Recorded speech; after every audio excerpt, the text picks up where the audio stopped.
welcome to another episode of the Encouraging Words segment in the Right Now Workshop podcast. I'm excited because this episode is airing on January 7th, 2018, the very first Sunday of the new year, and we have the whole year in front of us.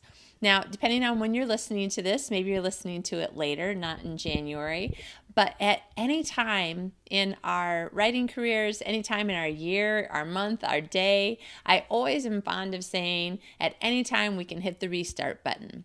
So the thing that I love most about January and Mondays is that they both feel like they're giving me a new start, a new time to try again, to be better, to do more, or to just do something differently.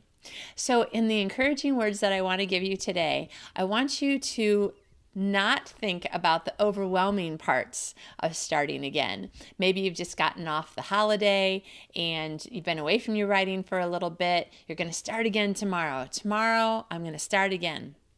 Well, sometimes I have found that thinking about starting again actually starts stressing me out because I think, but what am I going to do tomorrow? Like, is my idea even good enough? Should I not be working on this? Should I be working on something else?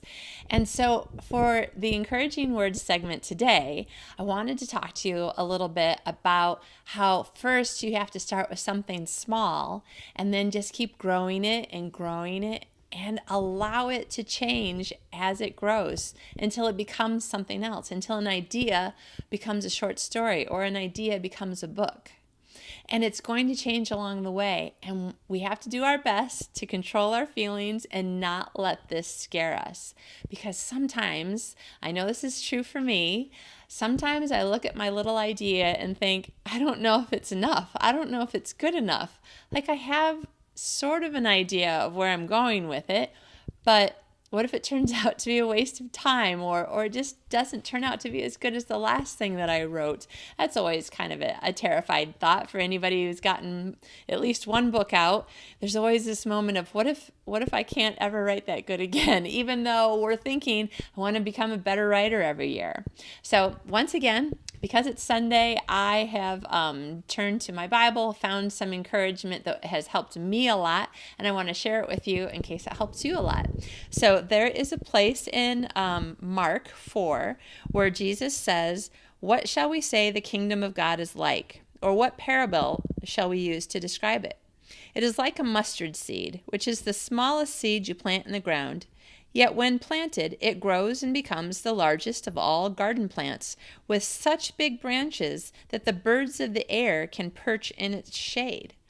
Now, when I was a little kid, I think it was one of my grandparents gave me a little kind of, plastic inexpensive necklace. It was like a little plastic ball, and inside it was this tiny mustard seed, and it was supposed to be a reminder.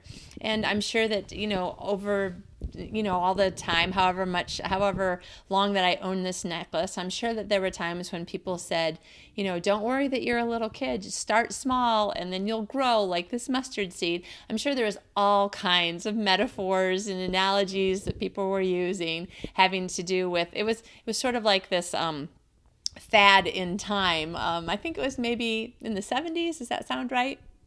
Probably. Anyway, and it just seemed like everybody suddenly had a mustard seed necklace. Well, at some point, I started thinking about seeds, and I started thinking about acorns and how they grow into the mighty oak tree and stuff like that. And I was thinking, okay, but first, somebody takes them and buries them in the dark, damp ground where there's no light and nothing else, and it's all by itself in its own little hole. And then the earth starts slowly kind of breaking it apart and destroying it and killing it. And then this magnificent plant starts growing out of it. And now, at first, when I started thinking of this, I was like, you are kind of morbid. Like, why do you write romantic comedy when you sometimes have such morbid thoughts? You should probably write murder mysteries because you just, murdered some seeds. So I started thinking about it more. And I was thinking, well, in a way, this is sort of like we get this writing idea that's like a seed. And we plant it by just choosing to start writing about it, like trying to get it out on paper or on the screen. And as we go, we're building on this idea But the idea is changing as we build it. You may occasionally have an idea that from start to finish, right up until the moment you hit publish, it was the exact same idea from the very first moment that you had the idea.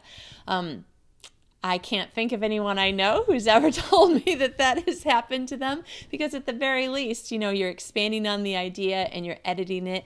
And so I do know that some people love editing. I've heard some people say that they love editing. They don't like doing the first draft because that's really hard, but editing they like because now they can do something with the words that are on paper. And other people, they love getting the story down in that magnificent, passionate rush. And then they just kind of really hate editing because it just seems like, so much trudging through mud and hard work. But I think somewhere in there, both have moments of truth. And the thing with editing is that it's sort of like the seed is coming apart and then it's creating something else. So maybe you have to cut some of the words in your story. Well, don't be afraid. I always cut them and paste them into another document of words that were cut from whatever the name of the story was, because it makes me feel better that they're not really gone forever. If I ever needed them again, I could get to them. Let me tell you, I think once I've gone back to that file and pulled some of the words out again. But the fact is that it calms me and makes me feel better about I haven't permanently deleted forever and ever these gorgeous words that I wrote. So when you're editing, and I want you to be thinking about this kind of from now going forward, whether you're listening in January or you're listening in, at some other point, don't be afraid to just start your new idea. And don't think about whether or not this is going to become the book that sells you, hundreds of thousands of copies. Just start with the idea and let it grow and let it change and let it kind of break apart and become something new and better. And be happy that the editing is making this little plant become a bigger plant and a stronger plant. I mean, imagine if you had this teeny tiny idea and it grew so big and strong that other ideas and other creative things could come out of it, like birds being able to nest in this bush that is so big and strong. The branches are big and strong so that they can make nests in this bush. I mean, imagine all the other amazing creative things that could possibly come out of you finishing this book. Starting it, editing it, changing it, letting it grow, finishing it. These are exciting things. And I want you to not be worried about what are you going to do when you start again tomorrow. I want you to be thinking about something magnificent could happen. But right this second, I'm just going to think about my story seed and working on it today and then tomorrow and then the next tomorrow. Because first, we just need to start. And sometimes the idea of this whole brand new year in front of us, it seemed exciting and then it started getting kind of nerve-wracking. And if you just kind of think about just the seed first, or wherever you're at in the story, just restarting again, not worrying that you maybe just took a week or 2 or 3 weeks off for Christmas, or maybe it's a different time of year and you've had some other kind of holiday or downtime or off time or sick time or child sick time. It's okay to come back to it and think about it again as first I'm just going to plant the seed and then see what happens, see if it grows, because something really magnificent and gorgeous might happen.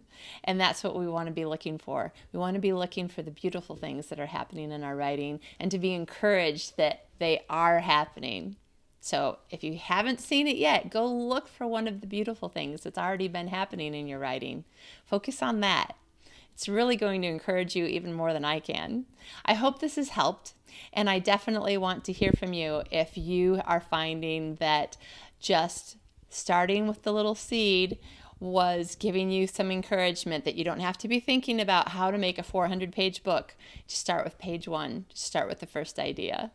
I hope you have a great week. Have fun, write hard, and we'll talk again next week.